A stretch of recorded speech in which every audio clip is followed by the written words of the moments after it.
భారతదేశ సమగ్రత ఆర్థిక సంస్కరణలకు పునాది మన ప్రియతమ స్వర్గీయ మాజీ ప్రధాని పివి నరసింహారావు గారికి భారతరత్న పురస్కారం లభించడం పట్ల మనం సర్వత్రా హర్షం వ్యక్తం చేస్తున్నాం। ఈ సందర్భంలో భారతరత్న పివి నరసింహారావు గారికి అదేవిధంగా జగిత్యాల ప్రాంతానికి ఒక ప్రత్యేక అనుబంధం ఉంది।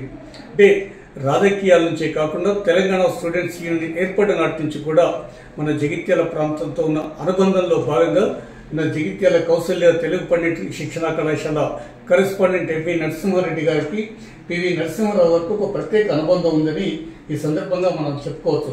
ఎందుకంటే తను అంటే ఎంపీ నరసింహారెడ్డి గారు ఇక్కడ ఒక మండల విద్యాధికారిగా అధ్యాపకుడిగా మరియు ఒక పుస్తక రచయితగా తను చేస్తూనే ఎందరో విద్యార్థులను ఉపాధ్యాయ వర్గాన్ని తీర్చిదిద్దే క్రమంలో ముందుకు వెళ్తున్నారు। ఈ నేపథ్యంలో పివి నరసింహారావు గారికి భారతరత్నను ప్రకటించిన నరేంద్ర మోదీ గారికి కృతజ్ఞత తెలియజేసుకుంటూ ఈ సందర్భంలో అసలు పివి నరసింహారావు గారికి మీకున్న అనుబంధం ఏంటి?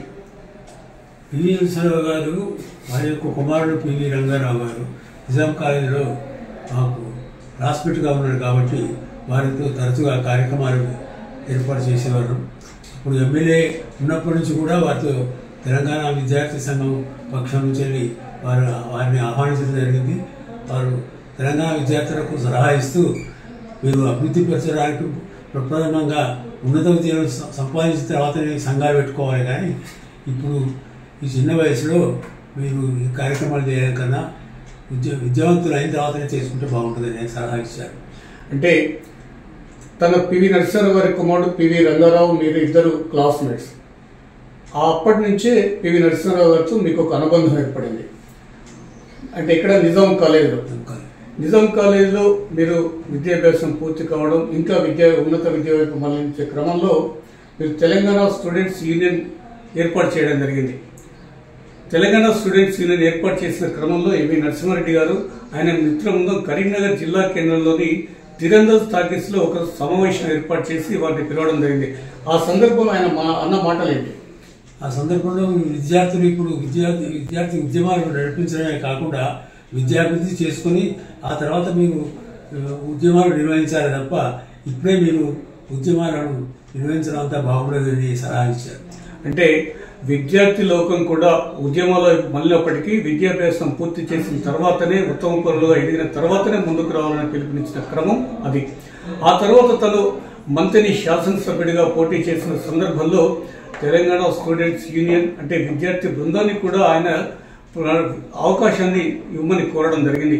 ఆ నేపథ్యంలో ఎంవి నరసింహారెడ్డి గారు ఆయన మిత్ర బృందం మీరు మంత్రిలో శాసనసభ్యుడిగా పివి నరసింహారావు పోటీ చేసినప్పుడు మీరు వెళ్ళారంటున్నారు, అప్పుడు ఏ విధంగా మీతో చనువుగా ఉండేవారు? అప్పుడు కేవలం సైలెంట్గా ఉద్యమాలు ప్రచారం జరుగుతూ ఉండే, అట్టహాసంగా లేదు కాకుండా మేము కూడా అక్కడికి వెళ్ళి పరిగంటి కిషన్రావు గారి ఇంట్లో ఉండి అన్ని కార్యక్రమాలు వారి ఎన్నికల గురించి మేము నిర్వహించాము।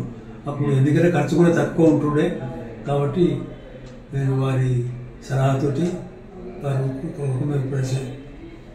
అంటే మీరు ప్రచారం చేసే క్రమంలో మీ మిత్ర బృందం అక్కడి మంత్రిని శాసనసభ్యులు పివి నరసింహారావుని గెలిపించాలని కోరుతూ మీ మిత్ర బృందం కూడా అక్కడ తరలి వెళ్ళింది। ఆ క్రమంలో ప్రచార కార్యక్రమంలో పాల్గొన్న సందర్భంలో మీకు సహాయం ఏ విధంగా ఆయన చేయడం జరిగింది? అంటే ఇవాళ ప్రస్తుత పరిస్థితుల్లో ఎక్కడికి వెళ్ళినా కూడా కనీసం రోజువారీ ఇవ్వడం జరుగుతుంది, ఈ పరిస్థితులు ఆనాడు లేవు, ఒక ఆప్యాయత అనుబంధం తప్ప వేరే లేదు। మరి ఆ సందర్భంలో మీరు నిస్వార్థంగా ఏ విధంగా ఉన్నారు, మిమ్మల్ని ఎలా రిసీవ్ చేసుకున్నారు? అక్కడ పరగంటి కిషన్రావు గారి ప్రచార కార్యకర్తగా ఉంటుండే వారింట్లో మేము తిని వివిధ గ్రామాలకు వెళ్ళేవారు కాబట్టి డబ్బు గురించి మాకు అవసరము పెద్దగా పడలేదు, మేము ప్రేమతో పనిచేసినాము। అంటే ప్రేమతో పనిచేసినప్పుడు మీరు కార్యకర్తలు మిమ్మల్ని పిలిచి ఖర్చులకింత ఏమన్నా మీకు ఇవ్వడం జరిగింది? అప్పుడు చిల్లర ఖర్చుల కోసం 60 రూపాయలు ఇవ్వడం జరిగింది। పరిగెట్ కిషన్రావు గారి ఆధ్వర్యంలో జరిగింది, వారి ఆధ్వర్యంలో కార్యక్రమం చెందారు। అంటే నాటి పరిస్థితులకు నేటి పరిస్థితులకు చాలా భిన్నంగా ఆయన ప్రచార శైలి కూడా నిరాడంబరంగా ఉంది అని మనకు ఎంపీ నరసింహారెడ్డి మాటల్లో వ్యక్తమవుతుంది। అంతేకాకుండా ప్రచార కార్యక్రమంలో కార్యకర్తలే ప్రధానమైన సిద్ధాంతానికి కూడా ఆయన కట్టుబడి తెలంగాణ స్టూడెంట్స్ యూనియన్లో ఉన్నటువంటి జగిత్యాలకు చెందిన ఎంవి నరసింహారెడ్డి గారి మిత్రులను ఎంవి నరసింహారెడ్డి గారిని పిలవడం, ప్రచార కార్యక్రమం ముగింపు తీసుకుని వచ్చేటప్పుడు మీ ఖర్చుల కోసం ఒక 60 రూపాయలు ఉంచండి అని ఆయన ఒక సహాయంగా అందించడం అప్పటి ఆనాటి ఆయన ఆప్యాయతకు వీరితో ఉన్న అనుబంధానికి నిదర్శనంగా చెప్పుకోవచ్చు. అంటే మీరు అప్పుడు ఇచ్చిన 60 రూపాయలు అంటే అప్పుడు 60 రూపాయలు గొప్పవి, అవిటిని మీరు కేవలం ట్రాన్స్పోర్ట్ ఛార్జెస్ కోసం మీరు వినియోగించుకోవడం జరిగింది. మరి ఇప్పటి పరిస్థితుల్లో పివి నరసింహారావు గారికి భారతరత్న పురస్కారం అందించడం పట్ల మీ అభిప్రాయం? నా అభిప్రాయం అట్లా నిర్మలంగా ప్రేమతో ఎన్నికలలో గొడవ లేకుండా ప్రచారం అట్టహాసం లేకుండా ఎన్నికైంది కాబట్టి వారు నిజమైన ప్రజాస్వామ్యానికి స్ఫూర్తిదాయకులు కాబట్టి వారికి ఇలాంటి పెద్ద పద్మరత్న పురస్కారం మనం గర్వించదగింది. అది ప్రధానమంత్రి నరేంద్ర మోడీ గారు ఈ సందర్భంలో ప్రధానమంత్రి నరేంద్ర మోడీ గారికి కూడా కృతజ్ఞతలు చెప్తున్నాను. ఎందుకంటే ఇలాంటి వ్యక్తిని తెలంగాణలో ఉత్తమమైనటువంటి భారతరత్న అర్హత కలిగిన వారిని గుర్తించినందుకు వారికి ధన్యవాదాలు. అది అంటే పివి నరసింహారావు గారికి భారతరత్న పురస్కారం అందించడం ఒక ఎత్తు అయితే, పురస్కారాన్ని ప్రకటించిన